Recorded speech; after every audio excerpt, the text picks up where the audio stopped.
Hello, dear viewers. Welcome to our channel, where amazing stories and life lessons are shared to brighten your day. Today, we have a special journey for you. A journey through the life of a man whose story is filled with faith, miracles, and an unwavering trust in the higher power. I am Elisha, and I invite you to know my story. Before we dive into this inspiring narrative, I want to remind you to subscribe to the channel if you haven't already. By subscribing, you become part of our growing community and help bring these transformative messages to more and more people. And don't forget to leave that wonderful like, which is super important to us. Oh, and there's more. Turn on the notification bell so you don't miss any of our videos. That way, you'll be the first to know when a new story is posted. And of course, if this story touches your hearts, share it with friends and family. Spread the inspiration and positivity that Elisha brought to so many lives. Now get ready for a once-in-a-lifetime experience as we explore Elisha's ups and downs, challenges and victories. Let's reflect on the importance of dependence on a higher force, the constant search for wisdom, and the courage to serve faithfully regardless of the outcome. So, are you ready? Come on, embark with me on this incredible story of faith and hope.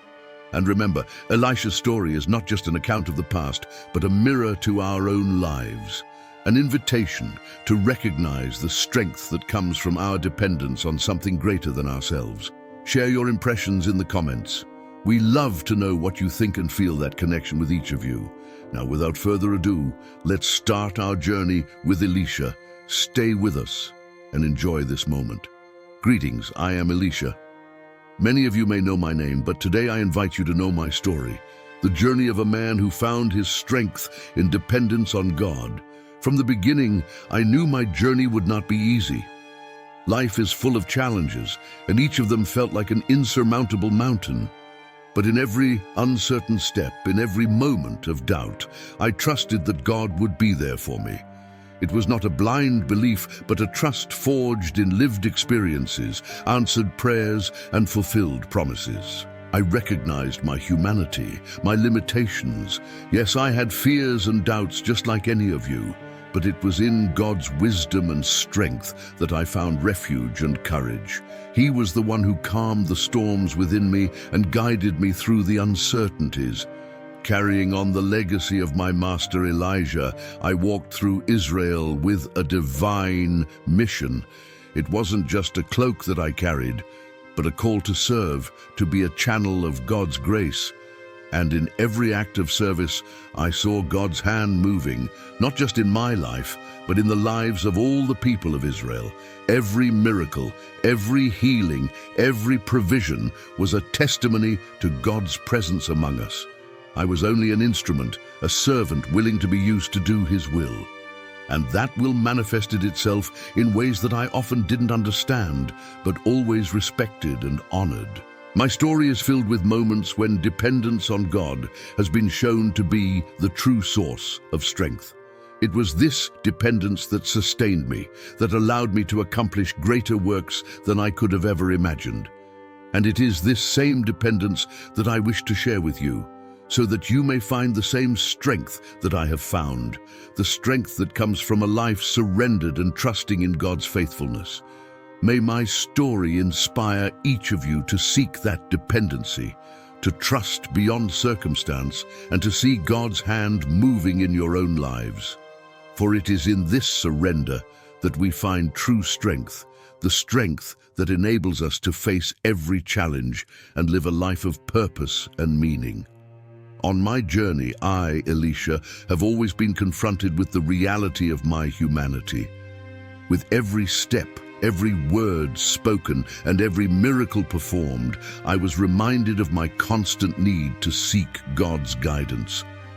It was not an easy task, as it required of me a total surrender and boundless trust.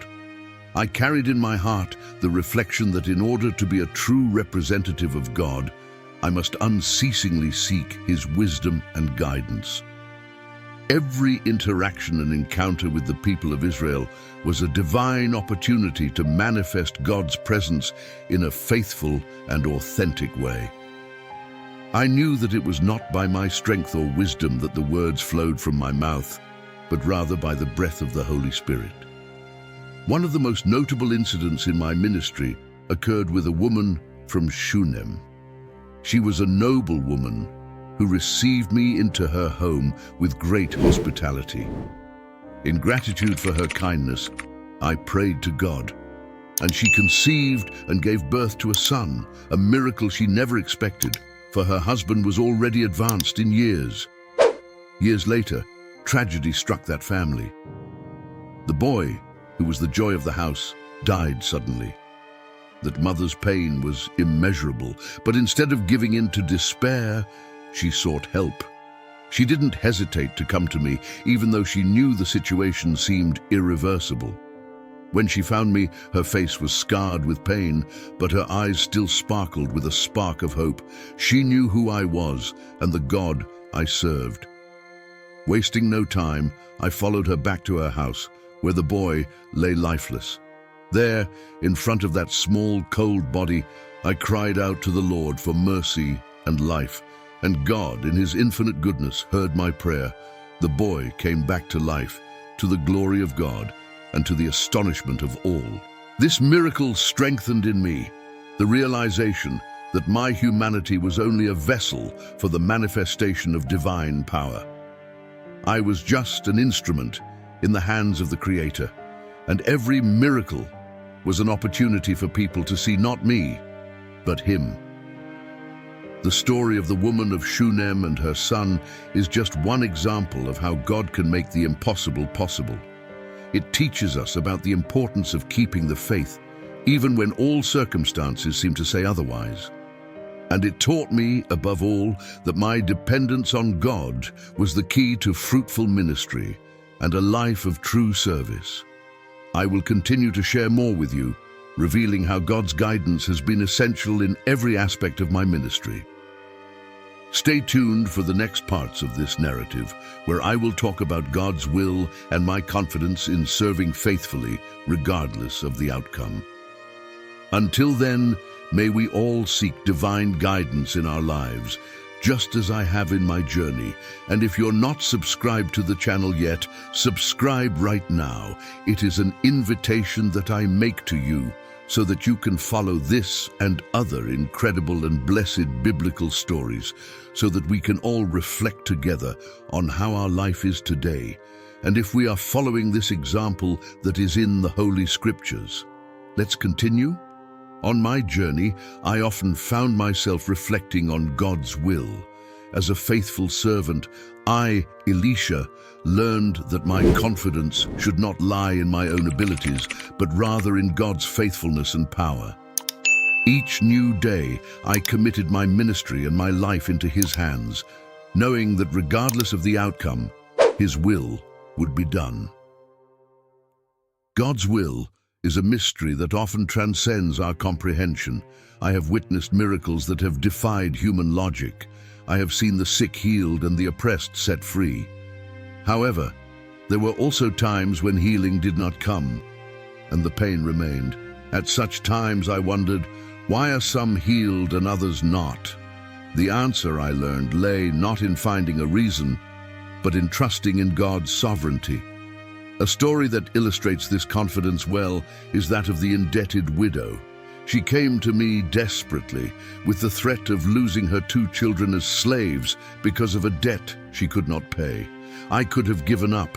I could have said it was a hopeless case, but I knew God had the power to provide. "What do you have at home?" I asked. "Nothing but a jar of oil," she replied. With that, I instructed her to borrow as many vessels as she could from her neighbors. And then something extraordinary happened. As she poured the oil, it multiplied, filling one vessel after another. It was not the oil that possessed power, but God's faithfulness that turned little into abundance. The widow sold the oil and paid off her debt, saving her children from slavery. This miracle was not only a demonstration of God's power, but also a testament to His concern for the needy and oppressed. Through this experience, the widow and everyone who heard about it learned about the importance of trusting God, even when the situation seems impossible. This story is a reminder to all of us that God's will can manifest itself in unexpected ways. He is a God of provision, a God who hears the cry of his children and responds according to his perfect will.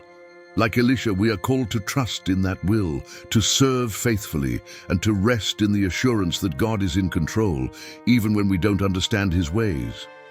I will continue to share more about my life and ministry, revealing how God's will has been manifested in surprising ways and how my trust in him has allowed me to serve faithfully. In my life, I have witnessed and participated in many events that have revealed God's power and mercy. Allow me to share some of these remarkable interactions which have not only defined my ministry, but also left a legacy of faith for all of us. Naaman, the commander of the army of the king of Syria, was a brave man, but a leper. Leprosy, a dreaded and stigmatizing disease, made no distinction between rich and poor, powerful and weak. Naaman heard about me from a young Israelite woman, and with his king's permission, he came to me for healing.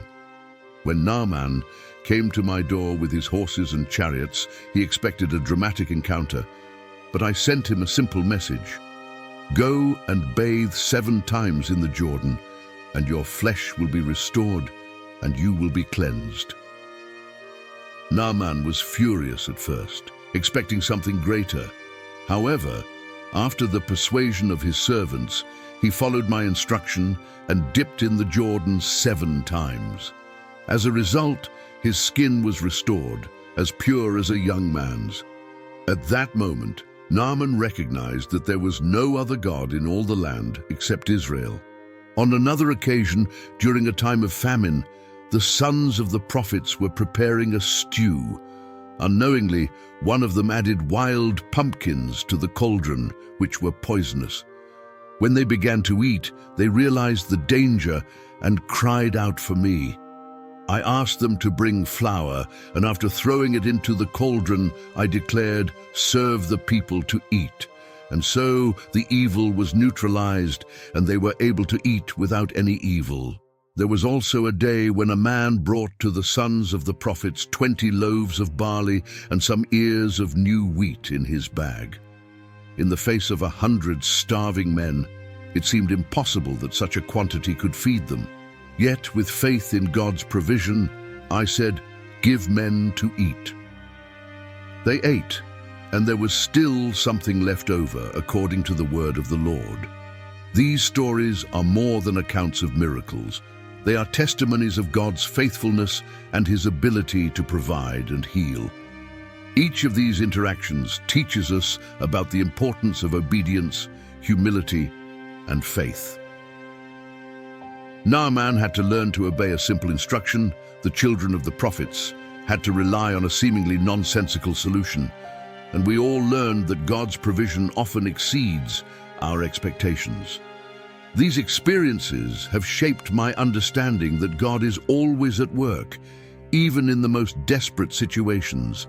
It uses what seems to be the end to create a new beginning, transforms poison into nourishment, and multiplies the little into abundance. May these stories inspire each of you to look beyond the circumstances and see God's hand moving in your lives.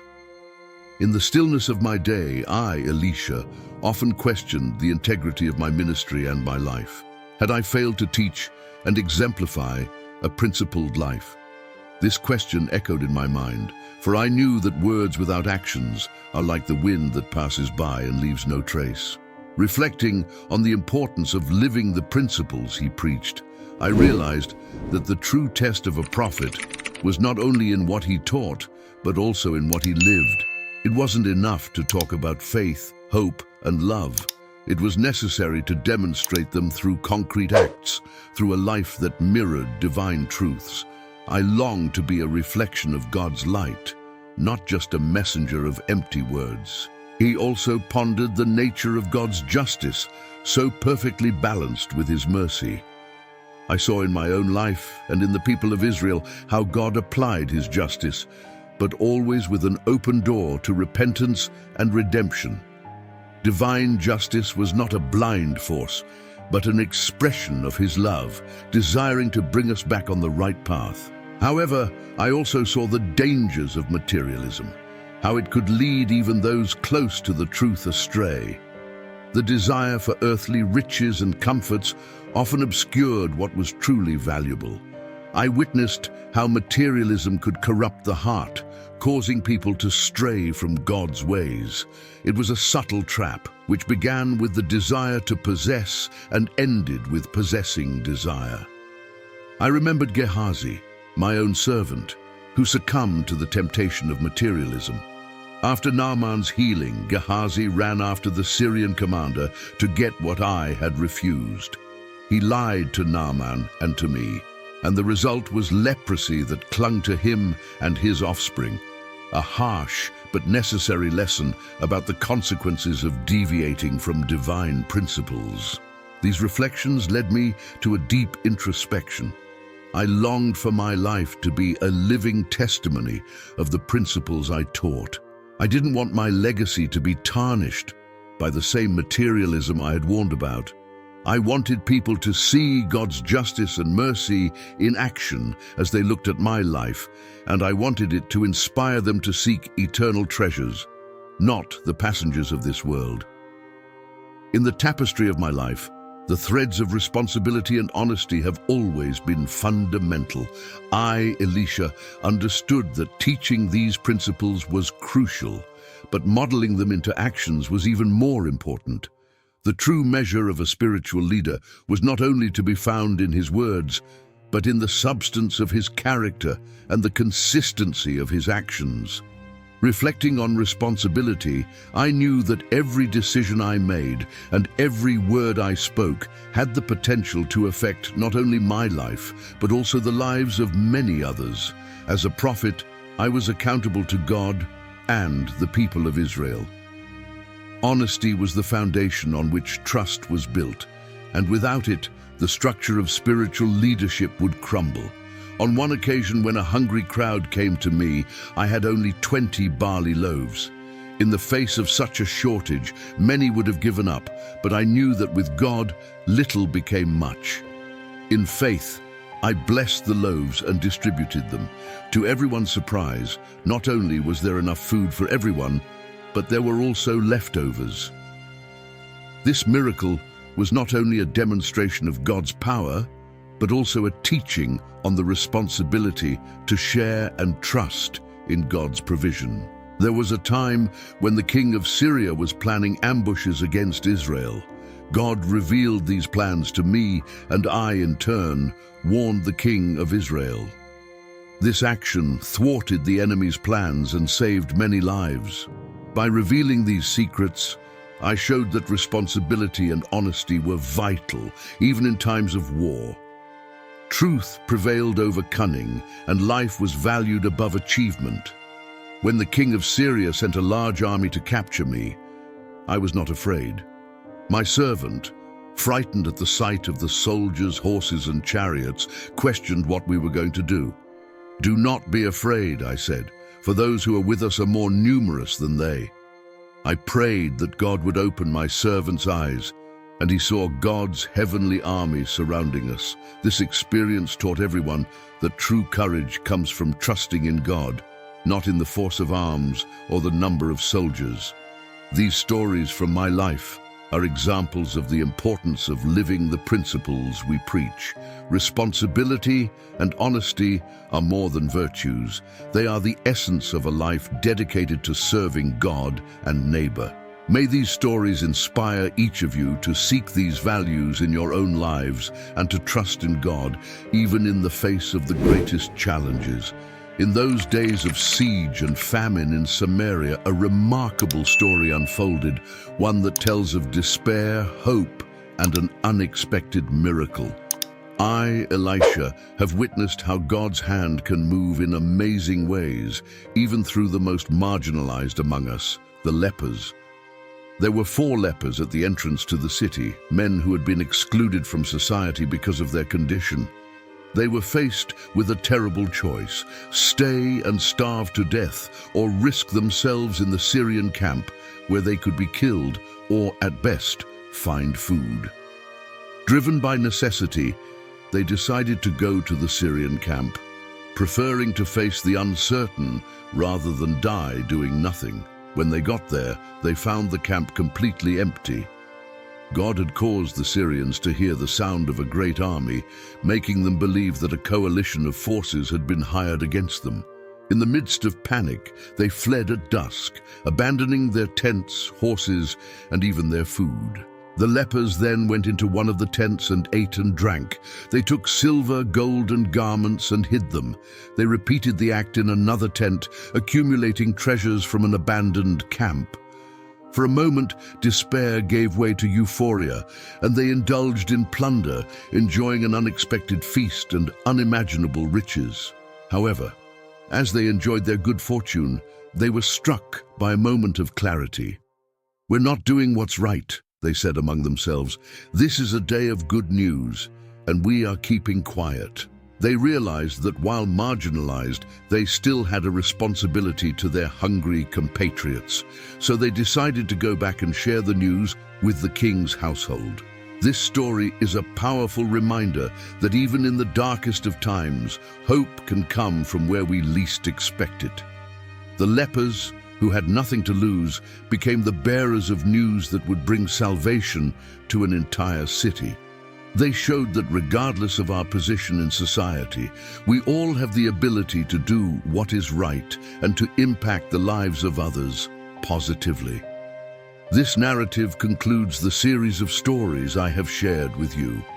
Each of these reveals different aspects of my life and ministry, and how God's will has manifested itself in surprising ways. I hope these stories have inspired you to reflect on the mysteries of faith and divine sovereignty. May we all learn from lepers the importance of sharing good news and the joy that comes from doing what is right. Dear brothers and sisters, Elisha's stories, though rooted in ancient times, resonate with a timeless relevance that challenges us to reflect on our own lives. Elisha's journey is a mirror to the human soul, reflecting the struggles and triumphs we all face. Elisha teaches us about dependence on a force greater than ourselves.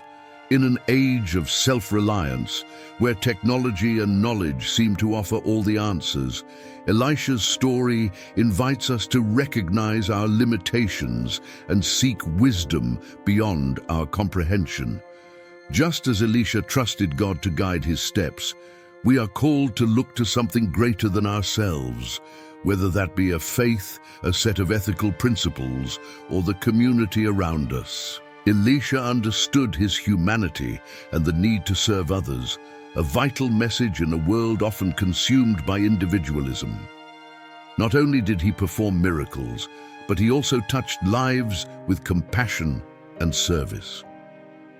Today, we are reminded that every interaction is an opportunity to serve and reflect authentic values, to look beyond ourselves and contribute to the collective well-being. Elisha's reflection on God's justice and the dangers of materialism is particularly pertinent in our consumer society. We live in a world where the accumulation of wealth and material possessions often overshadows spiritual and moral values. The story of Elisha challenges us to evaluate our priorities and to seek a balance between the material and the spiritual, between having and being.